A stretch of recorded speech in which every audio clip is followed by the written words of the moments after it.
Bismillahirrahmanirrahim. Assalamualaikum warahmatullahi wabarakatuh. Asyhadu an la ilaha illallah, asyhadu anna Muhammad Rasulullah.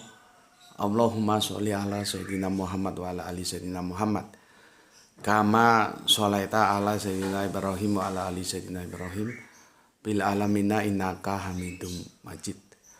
Sebelumnya kita panjatkan dahulu doa kepada Gusti Allah ingkang Maha Agung untuk saudara-saudara kita yang telah bermurah hati bersolawat kepada channel dakwah ini, sehingga channel dakwah ini dapat eksis, dapat tangguh hingga detik ini dengan setia hadir dalam ruang-ruang diskusi kalian semuanya dimanapun kalian berada, baik di mancanegara maupun di dalam negeri.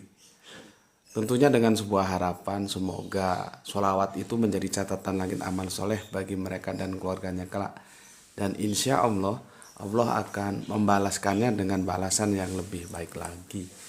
Begitu juga untuk seluruh pewer terkasihku dimanapun kalian berada, baik di mancanegara maupun di dalam negeri. Ya, semoga selalu always dan always selalu ya, tidak pernah never ya, untuk eksis menjadi yang anti skip dan anti download. Karena memang iklan tuh masuknya lewat pintu itu ya. Dan berikutnya bagi mereka yang berkenan ya, silahkan bagi yang berkenan ingin mengambil peran dalam dakwah Islam, silahkan di-share linknya ya, link-link kajian dari channel dakwah ini. Oke, minum dulu pengusir dingin. Coffee morning. Bismillahirrahmanirrahim. Biar agak terang lagi. Ini pagi jadi agak gelap. Oke,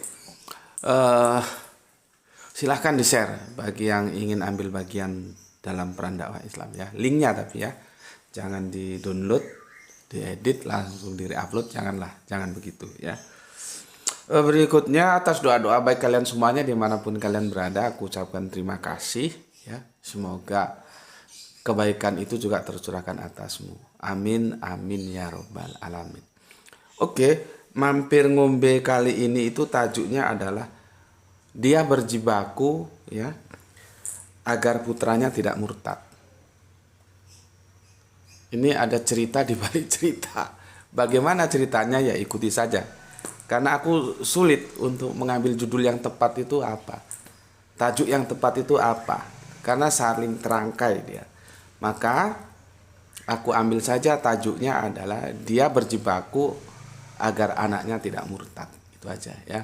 Dan ini sebetulnya tanggapan secara khusus dari komen saudara kita yang masuk, yaitu Kang Mas Wahyu 72 ya.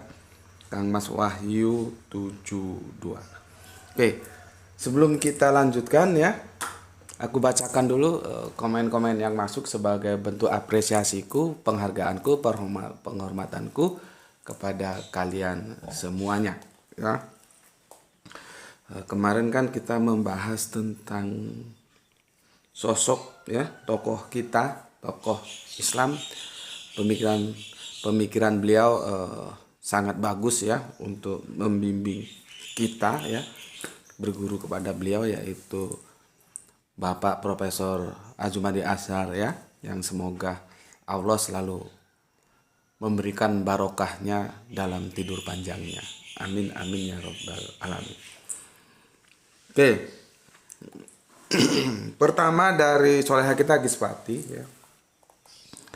Palu menyimak Tuan Guru, semoga Pak Prof Azumadi Azhar sundul khotimah. Amin, amin ya robbal alamin.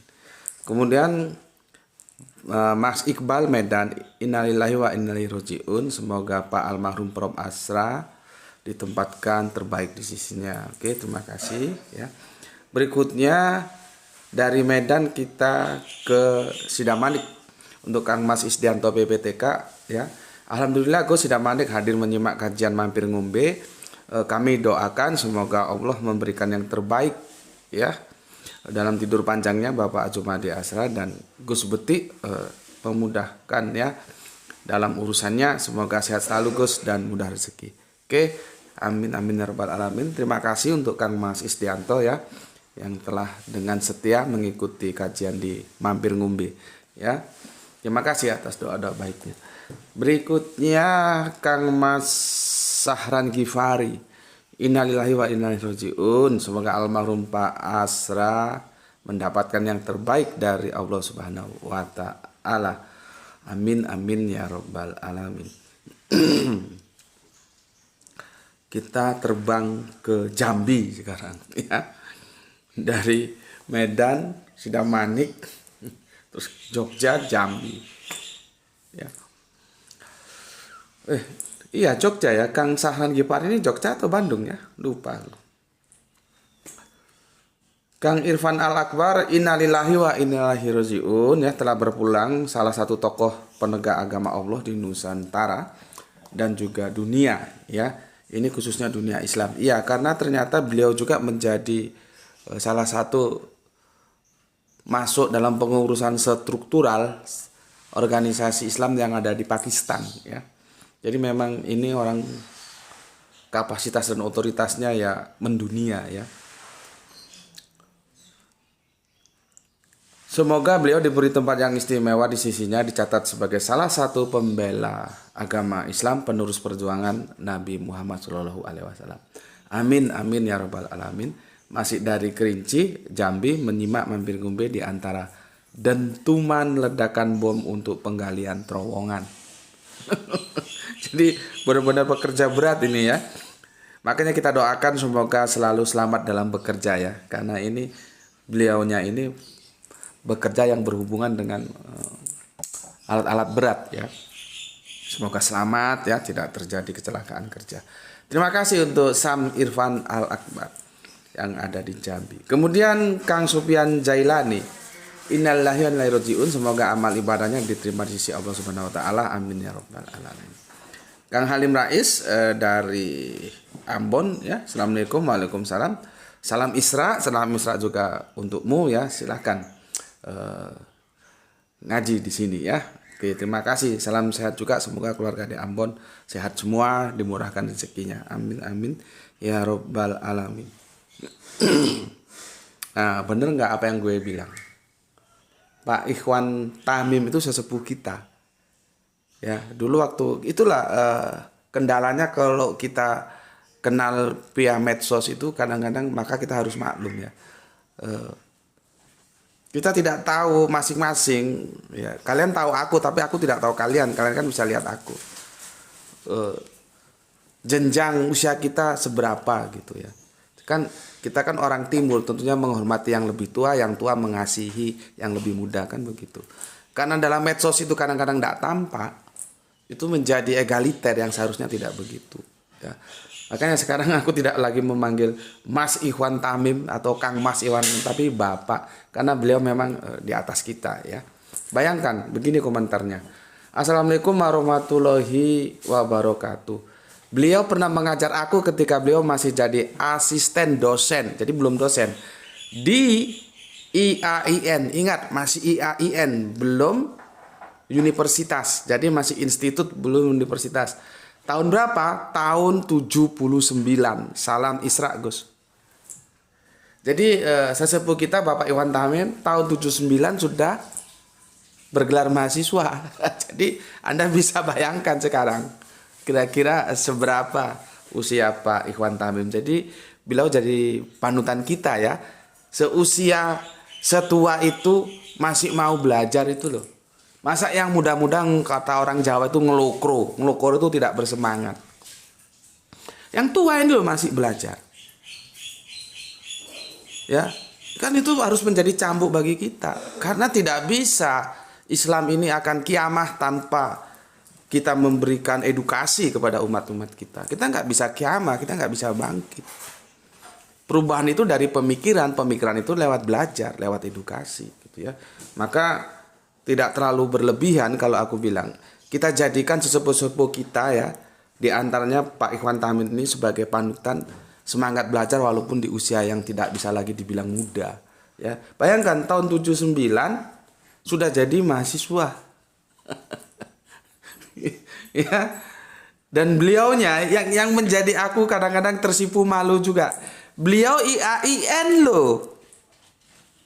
Mau di samping usia yang sudah tidak bisa dibilang muda, masih giat belajar karena memang perintah agama kita begitu. Dari ayunan sampai liang lahat ya. Jadi nggak ada kata tua untuk belajar.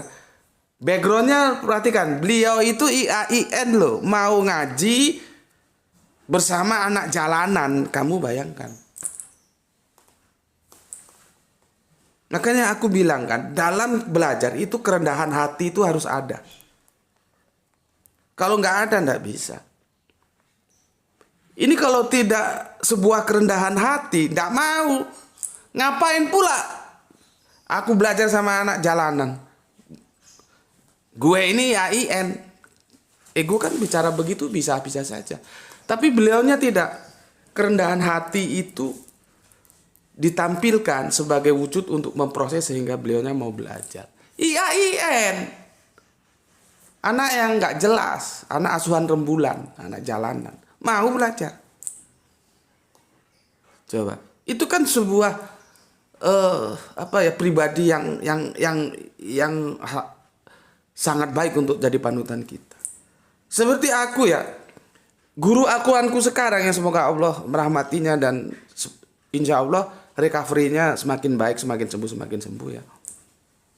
Aku ngaji kepada beliau, Gus Hendi. Salah satu waktu aku dan Gus Hendi ngaji bareng ke almarhum Gus Panani. Coba, aku pertama kali terpesona dengan Gus Hendi itu, bagaimana orang sekelas beliau itu masih mau ngaji itu loh. Lah kok gue yang alif bengkong nggak ngerti aja terus nggak mau ngaji, kan jadi masalah. Artinya itu sebuah kerendahan hati. Dia tidak ngomong, siapa lu? Lu ustadz, gue ustadz kok. Kok gue ngaji ke lu, gengsi dong. Nah, itu kesombongan yang bisa saja terjadi. Tapi Gus Hendi tidak. Dia memposisikan diri sebagai sosok dalam perspektif kerendahan hati. Itu yang aku banyak belajar dari beliau. Bayangkan, ya, aku ngaji bareng beliau kepada almarhum Gus Panani, semoga Allah merahmatinya. Beliau mau duduk bareng aku, ngaji bareng, lihat bagaimana bahasa Al-Quran ini terbangun gitu. Padahal beliau ini ustadz. Sekarang Gus Panani sudah almarhum, aku ngaji Al-Qurannya ke beliau. Juga ke Cak Ahmad yang aku bilang tadi. Itu kan kerendahan hati. Jadi orang-orang yang rendah hati seperti ini itu harusnya jadi panutan kita. Jangan lu masih muda, umur masih di bawah 50, tapi kepala lu kepala batu yang minta kalau orang Sumatera bilang ditokok itu kepalanya supaya encer otaknya, supaya mau ngaji ya. Gitu. Terima kasih Pak Ilham Tamin ya. Tapi kalau aku tahun 79 yang ku ingat itu ya, biasalah Pak, anak jalanan suka musik. Aku masih ingat tahun 79 itu Kus Plus itu kan genre musik dan dia sebagai pendobrak utama bagaimana musik itu masuk dalam industri. Artinya dengan bermusik kita bisa kita pakai musik itu sebagai alat untuk mencari duit ya. Itu Kus Plus, Pak. Di tanah air kita itu kita tidak bisa tidak legend musik itu Kus Plus. You mau senang mau tidak itu Kus Plus. Itu sejarah yang tidak bisa dibantah, aksiomatis. Dan dialah yang membawa musik itu masuk dalam dunia industri. Dan keistimewaan Kus Plus, dia punya berbagai macam genre. Ada rock, ada dangdut Melayu ya, dangdut Melayu, ada pop, ada keroncong. Ya. Lagu-lagu rohaninya, ada lagu-lagu gerejawi, ada lagu-lagu solawatan. Coba bagaimana itu? Ya.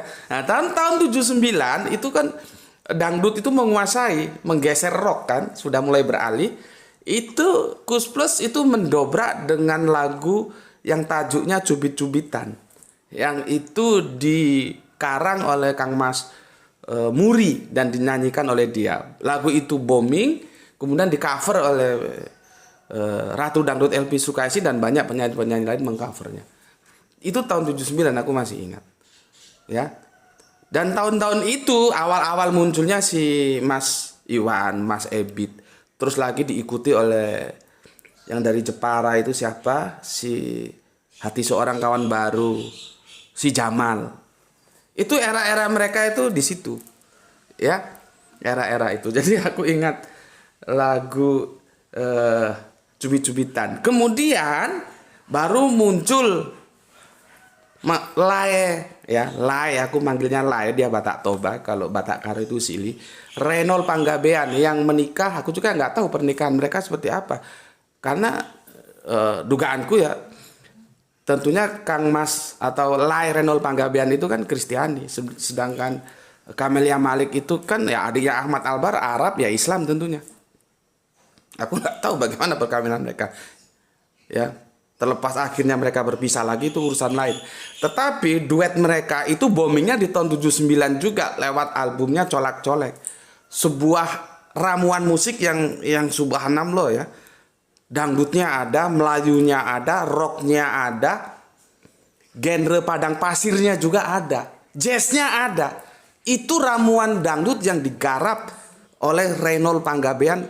Kalau di The Mercies dia bagian drummernya. Bayangkan, dia bukan, kalau kita bicara dangdut ya memang rajanya Pak Haji ya. Tapi dalam kreativitas yang satu ini dia tidak bisa dipandang sebelah mata. Dangdutnya beda dengan yang lain. Dan dia menawarkan menu baru dan sempat booming lewat album perdananya Colak Colek. Dan itu tahun 79. Oke, terima kasih Kang Mas Iwan Tamim, kita melebar ke sana, ada apa-apa ya sambil santai.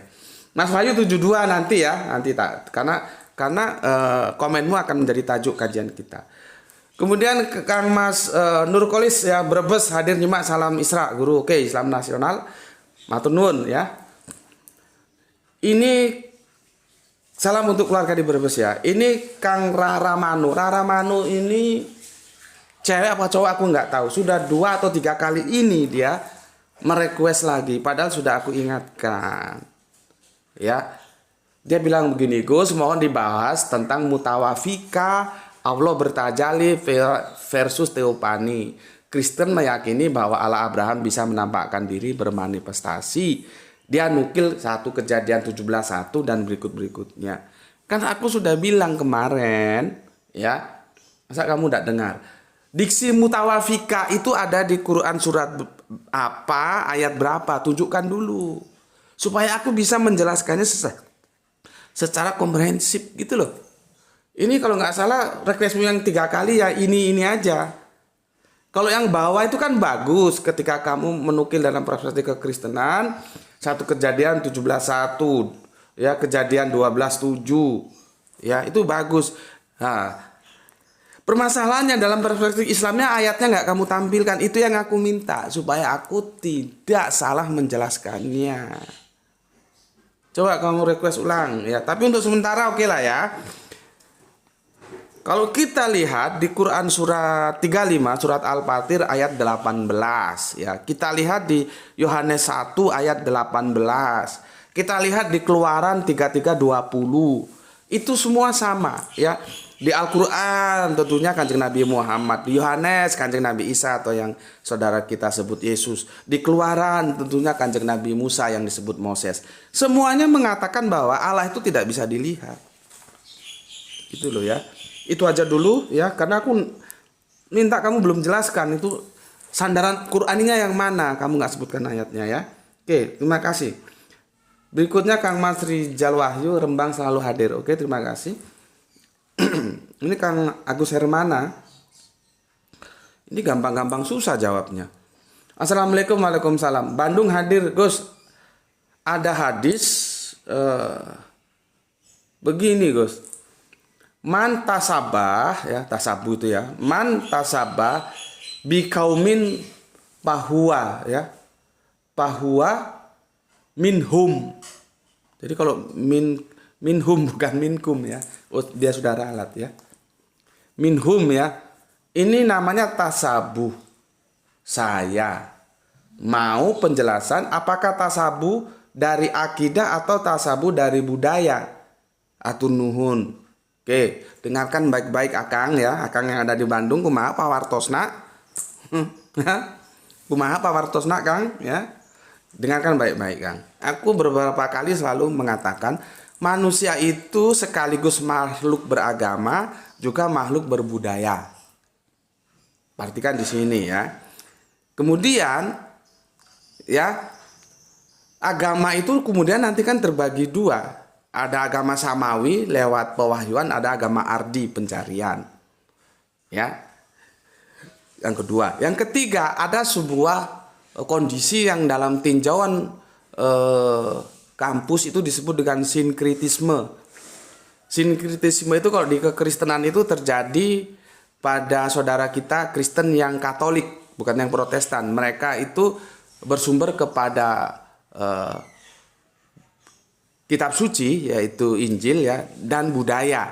Jadi budaya itu mereka jadikan patokan juga. Ya. Nah, dalam tinjauan kampus kalau kita duduk di bangku kuliah itu ada namanya sinkritisme. Sinkritisme itu ketika antara agama dan budaya berpadu menjadi satu. Nah, ini yang sulit, makanya aku menjelaskannya harus hati-hati. Ya. Berikutnya 1 2 3 4 ya. 1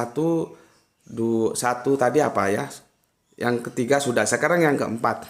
Kanjeng Nabi itu diutus itu untuk menyampaikan agama, bukan budaya. Ya, ingat itu.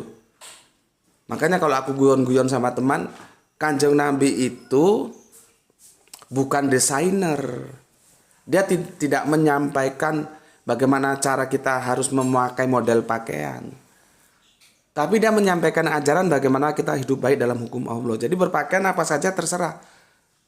Jangan kamu bilang, oh pakai baju ini terus sunnah. Ya benar saja, karena Kanjeng Nabi terikat oleh budaya bangsanya Arab. Ya pakaiannya seperti daster yang kita diskusikan kemarin itu. Artinya disinilah kita menjelaskan posisi kita itu orang yang tahu atau orang yang mencontoh. Kalau orang yang mencontoh tidak begitu. Kalau orang yang mencontoh atau yang meniru maksudku. Kalau orang mencontoh tidak begitu. Yang penting aturannya apa? Aurat tertutup, model terserah. Tapi kalau orang yang meniru, Kanjeng Nabi begitu. Tapi dia tidak tahu duduk permasalahannya. Ya, nah, Kanjeng Nabi itu turun itu tidak untuk mengurusi budaya, tidak untuk mengurusi model pakaian juga seperti itu tadi. Ya, nah, berikutnya budaya itu boleh tumbuh dan berkembang selama dia tidak bertentangan dengan agama. Ya, berikutnya lagi Kanjeng Nabi itu dipamiti sahabat mau dakwah sama Kanjeng Nabi dipesan. Oke, intinya begini ya, aku kalau pasnya aku lupa ya, tapi substansinya begini. Bahwa sahabat yang mau berdakwah itu diingatkan untuk jangan serta-merta merubah apa yang sudah menjadi kebiasaan di daerah yang akan kamu tuju sebagai lahan dakwah. Artinya apa? Perhatikan budaya setempat di sana. Dengan patokan tadi itu, bahwa budaya itu boleh tumbuh dan berkembang selama dia tidak bertentangan dengan agama, gitu ya. Oke, dari ini semua sekarang aku mengerucutkan ya. Dasarnya sih ya, tasabuh itu urusan akidah, bukan urusan budaya. Tapi yang jadi masalah dalam aktualisasi kehidupan kita, ada kalanya budaya dan agama itu menjadi satu yang disebut sinkritisme. Nah, dari uraianku ini semoga kamu bisa menyimpulkannya sendiri. Oke, itu ya Kang Mas Agus Hermawan atau nuhunnya. Oke. Berikutnya Empu di 9921. Oke, kamu gak kasih komentar kamu. Cuman apa ini, titik atau apa ini? Ya. Oke. Aku kira itu cukup ya. Oke, sekarang kita fokus ke Mas Wahyu 72. Ini Wahyu 7. Ada Wahyu yang dari Medan, ini Wahyu yang 72 ini dari Brebes ya, tolong dikoreksi karena ada beberapa Wahyu kadang-kadang keliru. Mas Wahyu gini komennya, Assalamualaikum, waalaikumsalam. Saya kenal Gus Meti dengan Pak Menahem Ali, ya maksudnya Ali yang dosen di UNER itu ya. Pertama di YouTube saat berdebat dengan MYM ya, itu tajuknya kalau nggak salah Tritunggal vs Tauhid kita atau gimana, lupa aku. Udah 10 tahun yang lalu lebih ya. Dan aku juga tidak ada itu di channelku diskusinya ya. Mungkin di channel lain kalian cari ya. Karena aku belum mengambah dunia YouTube. Ternyata waktu itu Gus Meti belum buka channel beberapa tahun kemudian. begitu bahagia saya, salam Isra. Maka aku ucapkan juga salam Isra kepadamu, Islam rasional. Dan aku juga mengucapkan terima kasih atas kebahagiaanmu ya. Karena narasinya ditutup begini. Beberapa tahun kemudian begitu ada, maksudnya beberapa tahun kemudian begitu ada channelnya Gus Bekti, dia menjadi bahagia gitu ya. Karena beberapa tahun dia tunggu, channelnya Gus Bekti nggak ada. Mengapa kok bisa begitu? Mengapa kok aku bisa dikatakan telat masuk ke YouTube ya, dakwah YouTube itu ada ceritanya ya. Oke. Maka tajuknya ini kalau orang lihat sepertinya nggak nyambung kan tajuk kita, dia berjibaku agar putranya tidak murtad. Oke. Bismillahirrahmanirrahim.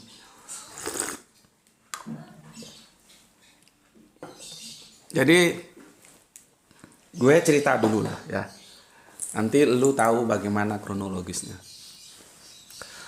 Pada saat itu banyak yang minta aku itu untuk terjun ke dalam dunia maya. Ya alasannya ya logis juga sih supaya dakwahnya itu lebih luas daya jangkaunya. Ya aku sih iya saja. Tapi kan aku sudah bilang tidak ada makan siang yang gratis. Nggak ada. Tidak ada. Semua itu perlu duit. Semua itu perlu duit. Tidak ada makan siang yang gratis. Sedangkan kondisiku ya seperti ini. Ya. Jadi aku bisa dibilang telat masuk ke dalam dunia maya. Ya.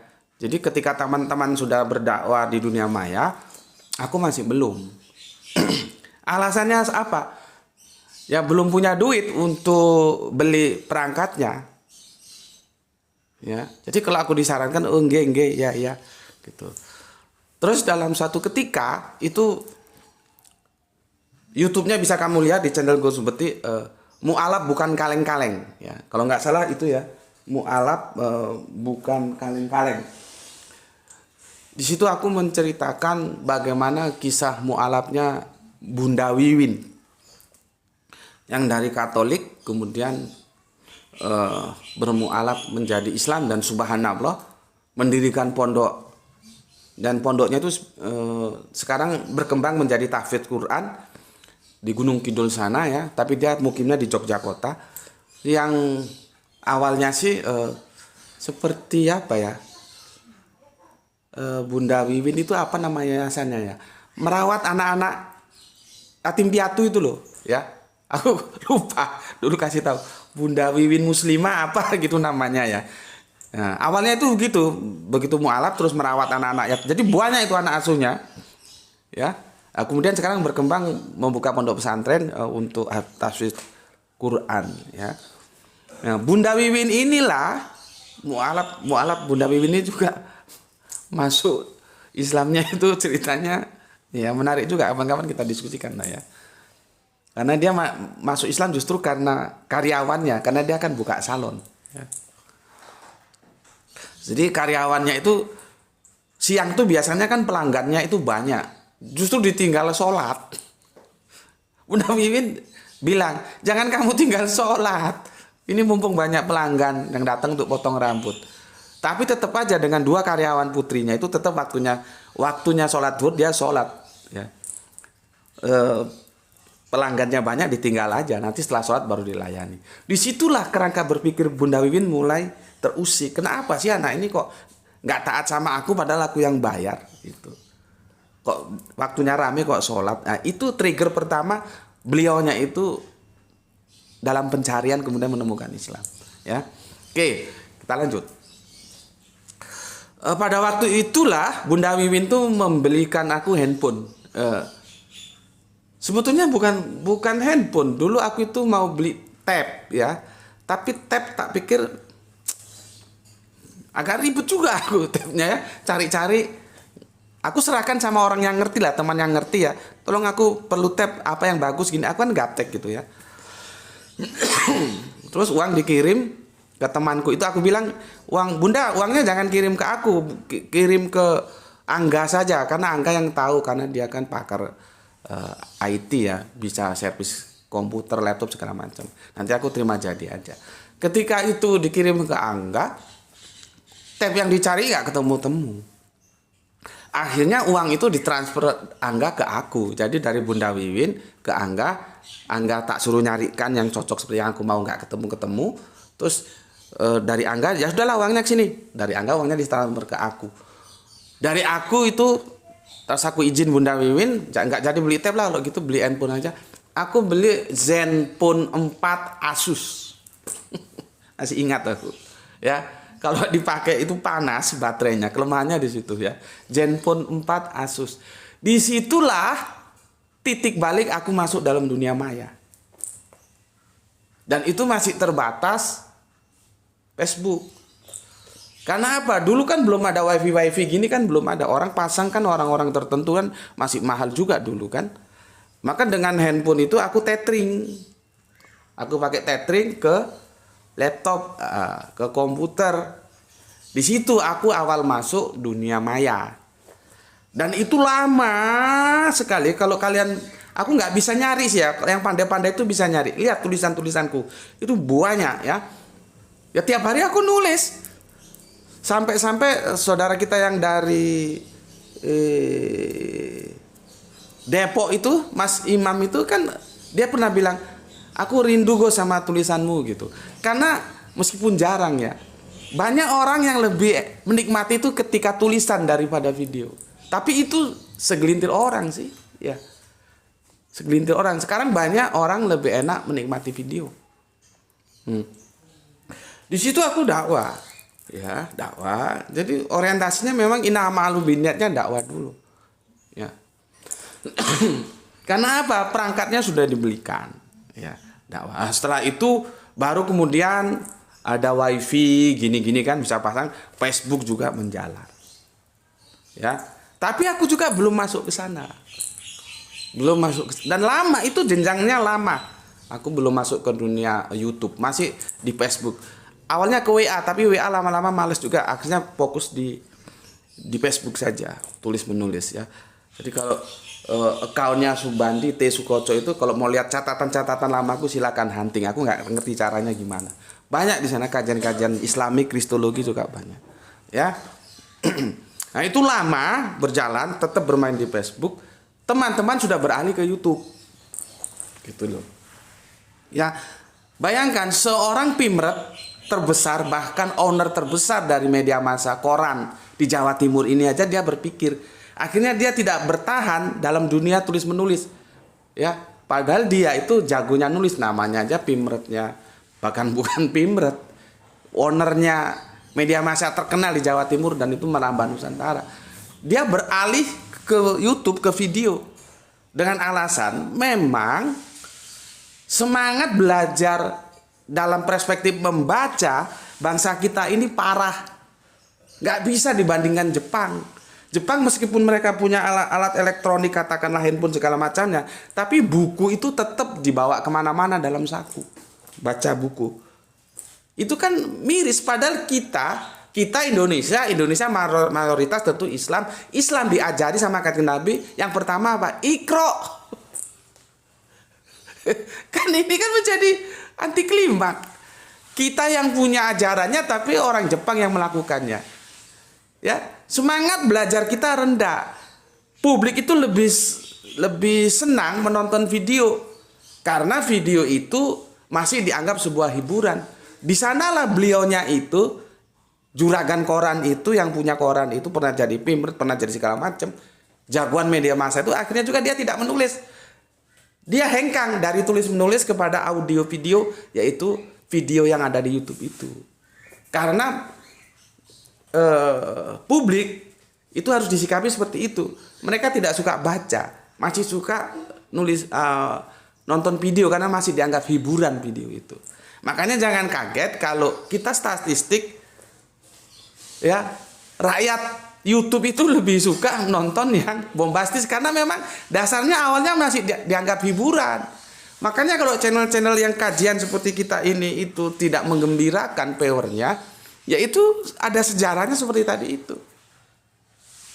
Orang mereka mau hiburan kok. Ya, jadi kita bisa tahu karakter-karakter rakyat Republik YouTube itu seperti itu. Oke. Nah, jadi lama. Sama dengan aku mau masuk ke Facebook juga lama, nunggu perangkatnya, kemudian dibelikan oleh Bunda Wiwin Asus Zenfone 4 itu. Nah, mau dari Facebook ke YouTube juga lama. Kendalanya di mana? Ya bolak-balik duit. Ya, bolak-balik duit. Aku tidak punya handphone yang itu cukup ya untuk bisa membuat video meskipun tidak terlalu bagus, tapi ya lumayan lah, tidak punya. Kan mahal-mahal itu ya, jadi aku bertahan saja. Makanya kajian-kajianku masa lalu itu lebih banyak itu diunggah oleh channel-channel lain, channel-channelnya teman-teman. Di channelku justru tidak ada. Itulah yang menjadi sebabnya ya. Nah, dalam satu ketika ada sosok yang menelpon aku. Ini orang pejabat dari suatu lembaga ya. Dia telepon aku. Dia telepon aku dapat dari mana? Dapat dari Habib. Lupa aku, Habib Muksin. Habib Muksin itu Arimatea Jakarta. Kalau aku kan Arimatea Malang. Kami kan punya beberapa cabang nih di Republik Indonesia ini. Ya. Jadi beliau itu berkeluh kesah tentang anaknya yang dalam tanda kutip murtad, putranya, kepada seseorang. Jadi makanya aku bilang kan, jangan jadikan masjid itu terminal gitulah. Gambarannya kira-kira setelah sholat dia berkeluh kesah kepada temannya inilah di masjid. Nah, sama temannya ini direkomendasi ke Arimatea, ke Habib Muksin itu Arimatea Jakarta. Kemudian Arimatea Jakarta Habib Muksin itu merekomendasi ke aku. Paham ya? Jadi berangkai. Nah, kemudian diteleponlah aku sama bapak pejabat ini ya. Dia pejabat di lembaga hukum gitu aja lah gampangnya ya. Dia telepon dan kami janjian. Pertama dia ceritakan kasus anaknya begini. Oke, dan kita janjian ketemu. Ya. Kemudian aku berangkat atas undangannya di salah satu hotel tempat dia menginap. Gitu ya. Tempat dia menginap, dan setelah ba'da maghrib aku datang ya ke hotel tempat dia menginap. Ini ceritanya mau yang mana dulu ini? Mau yang anaknya atau mau yang kenapa aku akhirnya bisa ke YouTube gitu ya? Cerita anaknya dulu ya. Kan introduksinya sudah dia jelaskan lewat handphone ya. Nah, ini kami kemudian bertemu di darat di hotel, aku diajak masuk di dalam kamarnya ya. Kami diskusi empat mata, dia sampaikan. Jadi intinya begini.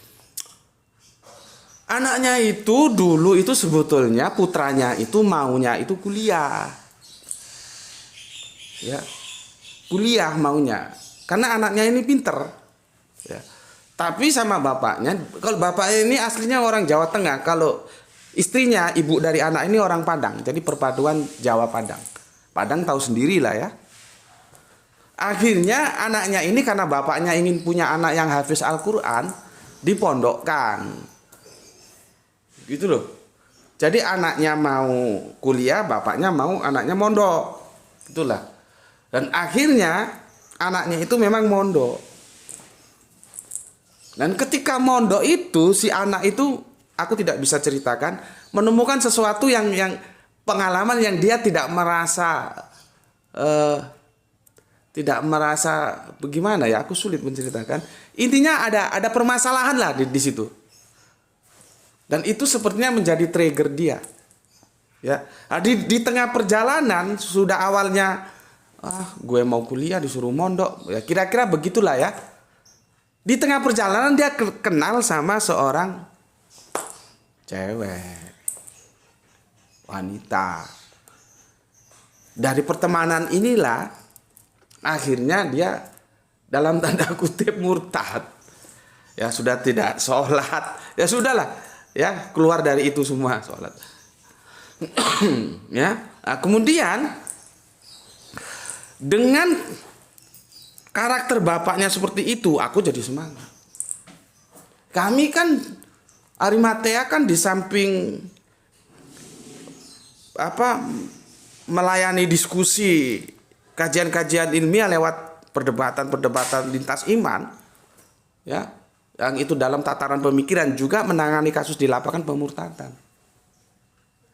Ya, nah, ketika kita menangani kasus di pemurtadan itu banyak yang makan hati loh ya. Makan hatinya begini. Kita itu sudah berjibaku sungguh-sungguh untuk mengentaskan anaknya. Itu kadang-kadang tidak didukung oleh sikap keluarganya, terutama bapak mamanya. Itu kita itu makan hati kadang-kadang. Kan kita kasih arahan, jangan kasih handphone, jangan kasih ini, jangan kasih. Tiba-tiba anaknya dikasih handphone. Kalau kita tanya, loh Bu, kan sudah kita kasih pesan. Ya Pak, tapi kasihan gini-gini. Itu kita jadi makan hati. Sementara kita berjibaku untuk anaknya supaya mentas dari murtad, orang tuanya tidak mendukung. Itu membuat kita di lapangan kadang-kadang menjadi dalam tanda kutip, lah kok begini ya gitu. Nah, aku ketemu bapak ini beda.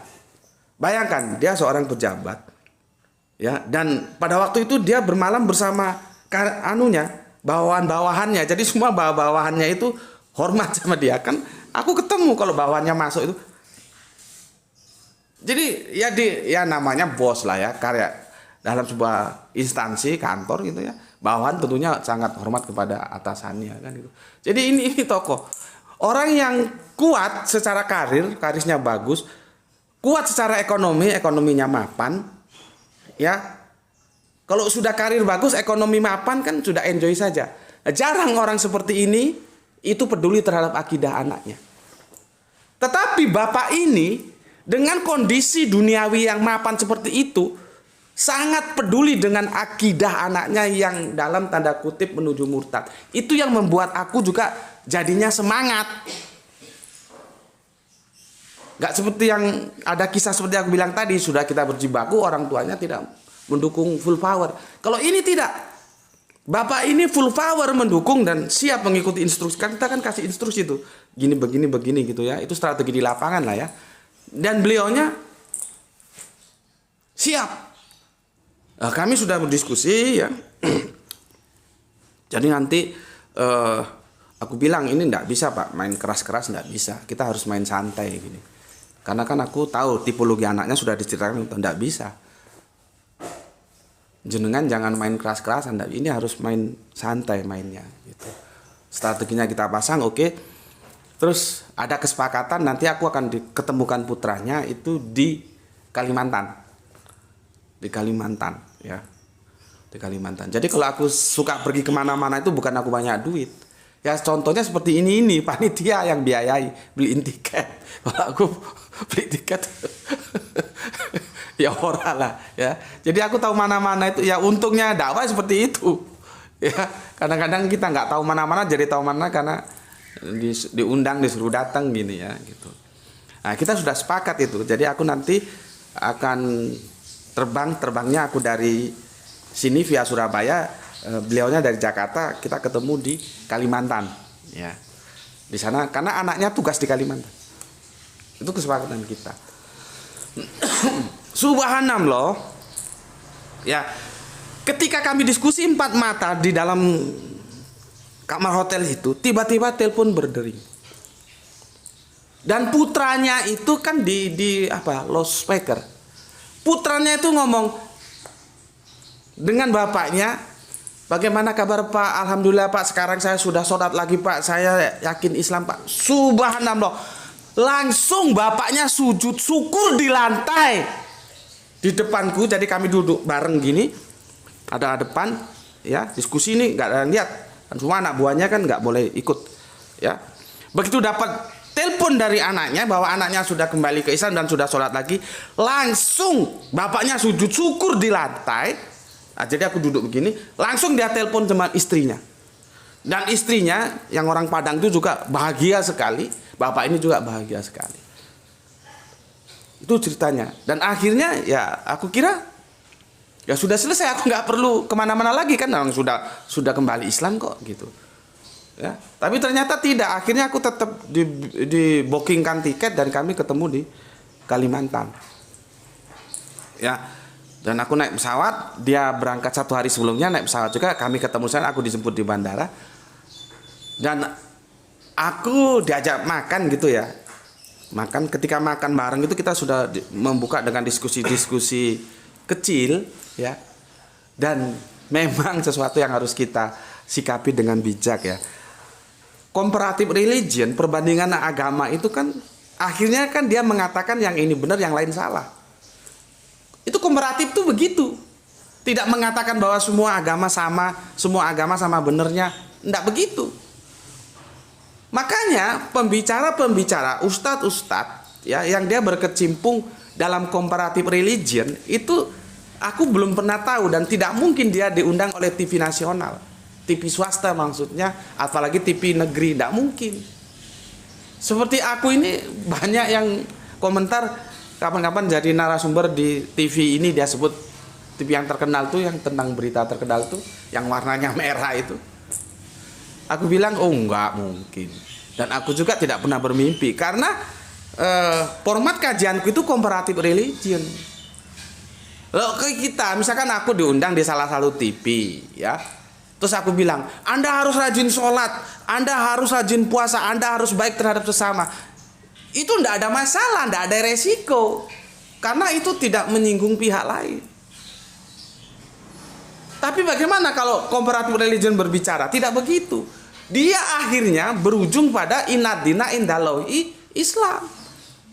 Kalau ini kan beresiko. Apa mereka yang punya TV itu berani ngundang aku? Tidak mungkin. Kalau ada ustadz ngajak sholat, ngajak sodako, ngajak apa puasa segala macam yang itu ibadah mado, buat tiap jam diulang-ulang di TV itu tidak ada masalah. Karena itu bukan comparative religion, sementara aku ini comparative religion. Akhirnya mengatakan bahwa yang benar itu cuman ini, yang ini salah. Nah, itu kami diskusikan sama-sama makan soto Banjar itu ya. Di situ aku lihat anaknya sudah mulai menjaga jarak sama aku. Ya. Akhirnya di dalam mobil ketika kami mau menuju hotel, jelas sudah. Anaknya langsung memberi garis demarkasi, ya. Dan orang tuanya, bapaknya itu mengedipkan mata. Kami setuju, akhirnya sudahlah, nggak usah bicara agama gitu. Karena anaknya saklek ngomong begini, Anda kan teman bapak saya, bukan teman saya.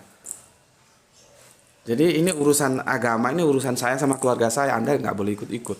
Bayangkan, di dalam mobil aku dibegitukan. Kan itu sebetulnya bisa saja kita bilang melanggar etika. Karena apa? Bahwa teman bapaknya itu juga bagian yang tidak bisa dipandang sebelah mata.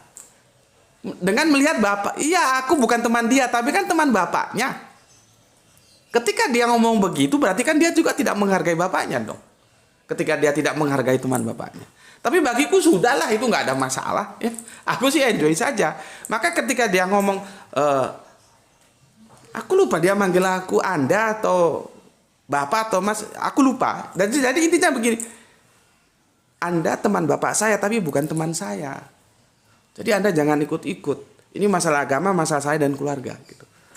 Nah, dari situ kami ambil kesepakatan tentunya dengan kode-kode tertentu. Kami tidak berbicara agama lagi. Padahal maksudnya bapak itu, aku diketemukan dia, nanti aku disuruh tidur di tempat dia kan kerja di sana, ada apa kos atau apa gitu ya, kami bisa diskusi. Tujuannya rencana strateginya begitu. Akhirnya nggak jadi karena seperti tadi itu. Dan aku tersinggung, terkaget iya, tapi tersinggung enggak. Karena inti gue sih, lu mau ngomong apa aja gue kagak masalah, yang penting lu kembali Islam, selesai. Akhirnya jadi aku di kota itu nggak sampai 24 jam karena tak anggap sudah nggak ada lagi yang perlu dikerjakan. Besok pagi aku ambil pesawat pagi jam 6 itu aku pulang sampai Jawa sekitar jam 9. Jadi seperti itu. Nah, sekarang kembali masalah YouTube. Ya. Masalah YouTube ya. Kenapa aku akhirnya lari ke YouTube? Kembali kan aku bilang sekarang masalahnya kan duit. Ketika aku masuk ke hotel itu, aku lihat press list, dasar aku kan pernah kerja di hotel juga. Satu malam itu tarifnya 4 juta sekian. Satu malam. Aku nggak tahu ya, karena dia juga bawa anak buah itu banyak gitu loh. Apakah itu juga dalam rangka kerja turun ke daerah atau gimana, aku juga nggak tahu. Tapi yang jelas satu malam itu tidur di situ 4 juta lebih tarifnya. Kan ada playlistnya di depan itu ya, di front office itu kan ada. Dan aku ambil brosurnya, aku ambil satu malam 4,5 juta. Di situ otakku mulai bekerja. Gue pikir begini, gue perlu duit beli handphone yang bagus untuk bikin video berapa ya? Pada waktu itu sekitar 3 jutaan ya. Terus aku juga mau beli tab. Jadi tanda tanya, mau beli tab apa mau beli handphone. Ternyata aku lihat-lihat informasi handphone, yang paling bagus itu handphone merek mereknya nggak usah lah ya. Aku bukan bintang iklannya ya. Ya, bukan bintang iklannya aku. Ya, akhirnya aku bilang, karena aku sudah berpikir, masa sih kalau tidur aja satu malam 4 juta lebih dibayar, masa sih kalau aku minta bantuan 3 juta nggak dikasih gitu. Ya aku gambling aja. Jadi pikiran nakalku mulai bekerja. Akhirnya aku bilang, Mas, aku perlu ini loh ya, sekitar 3 juta mungkin bisa bantu gitu. Dan dia bilang, oh bisa, langsung ditransfer 3 juta, aku masih ingat. Disitulah aku beli handphone yang memang yang aku cari kelebihannya di kamera. Akhirnya aku bikin video dan aku masuk dalam dunia YouTube. Itu yang membuat aku telat. Kembali, semua itu nggak ada yang gratis. Handphone itu juga beli. Ya. Dan itu aku masih belum pasang wifi 1 RT ini, belum. Masih beli paketan dan aku sempat pusing juga. Makanya kalau aku mengajak kalian untuk mendoakan saudara-saudara kita yang telah bersolawat terhadap channel ini, itu bukan basa-basi. Kita berhutang budi kepada mereka. Seandainya nanti kita sama-sama masuk surga, biarlah mereka duluan, kita belakangan. Karena lewat jasa mereka lah. Aku kan bisanya ngomong doang. Tapi mereka lah yang punya duit untuk mendukung channel ini. Jadi kalau nanti kita antrian di surga, ya biar mereka duluan lah masuk, kita belakangan aja nggak apa-apa. Yang penting sama-sama masuk. Ya, makanya kalau aku ajak kalian, kita berterima kasih dengan mendoakan mereka yang telah bersolawat terhadap channel dakwah ini. Itulah awal aku masuk dunia YouTube. Makanya terlambat seperti yang disampaikan oleh Mas Wahyu tadi. Ya, karena perangkatnya aku sudah punya. Dan sekarang berkembang lagi. Kalau handphone itu kan memang dia kan sebetulnya bukan untuk kamera, untuk komunikasi. Kamera itu kan tambahan berikutnya. Jadi sebaik-baik handphone mesti kalah dengan handicap. Alhamdulillah, aku beberapa waktu yang lalu kan sudah dikasih hadiah dari Ayah Sophia ya, handycam. Mana le handycam, ambil le yang di sana ya. Cuman kan video dari handycam itu formatnya beda, dia harus diselesaikan dulu di apa ya, di komputer, harus di editing ya. Ini alhamdulillah ini sudah lama tapi belum terpakai nih ya. Ini mantap ini, tentunya hasilnya bagus ini daripada, karena memang ini kan dirancang untuk bikin video ya. Cuman file dari sini nggak bisa langsung digarap, dia harus mengalami render, editing, dan itu harus dikerjakan di laptop. Dan alhamdulillah meskipun harus sabar menunggu, insya Allah nanti ada bunda kita yang akan, bunda kita, kalau yang pertama dulu Bunda Wiwin, ini bunda kita dari Tangerang Selatan atau dari mana, yang akan membantu laptopnya ya. Oke, ini. Jadi itu Mas ya, kenapa ceritanya aku sampai telat masuk ke dalam dunia YouTube, sehingga Mas Wahyu menunggu-nunggu ya, dan alhamdulillah akhirnya bahagia dengan kehadiran YouTube ini ya. Oke, aku kalau bisa membahagiakan orang juga aku bahagia gitu ya. Ceritanya begitu.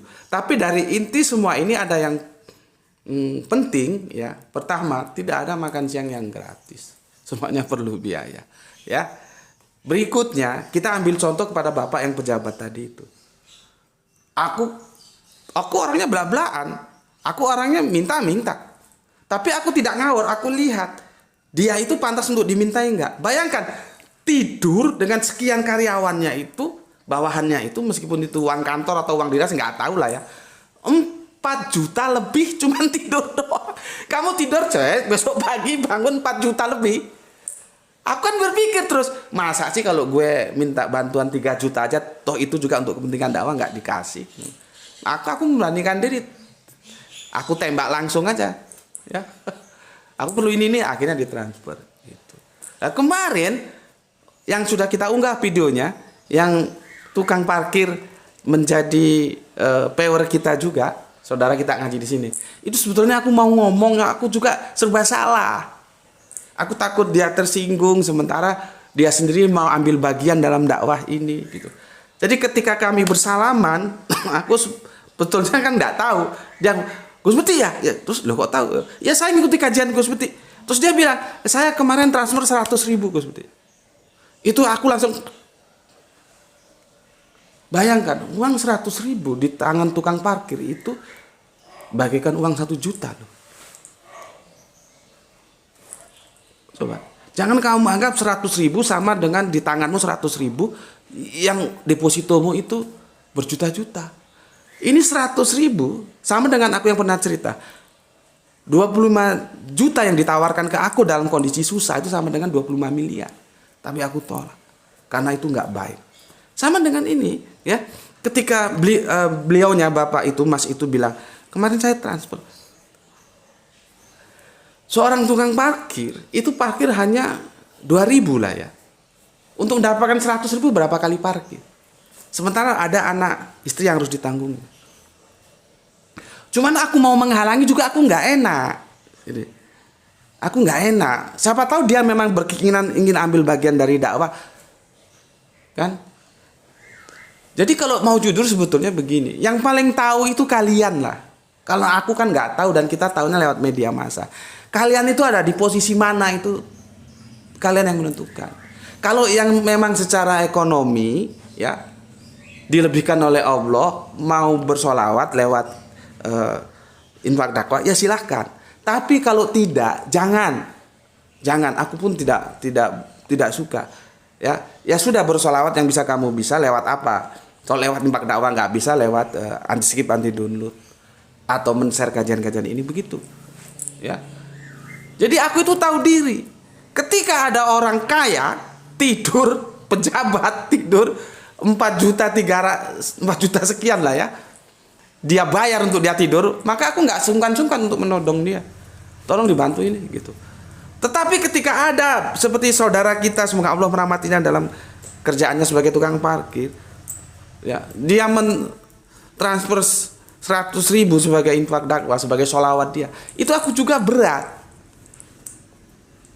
Ya, jadi kalianlah yang paling menentukan di mana. Kan kita berdakwah itu sesuai dengan kemampuan kita masing-masing. Pantasnya kamu itu posisimu itu apa, dan kamu harus ambil yang mana, gitu loh ya.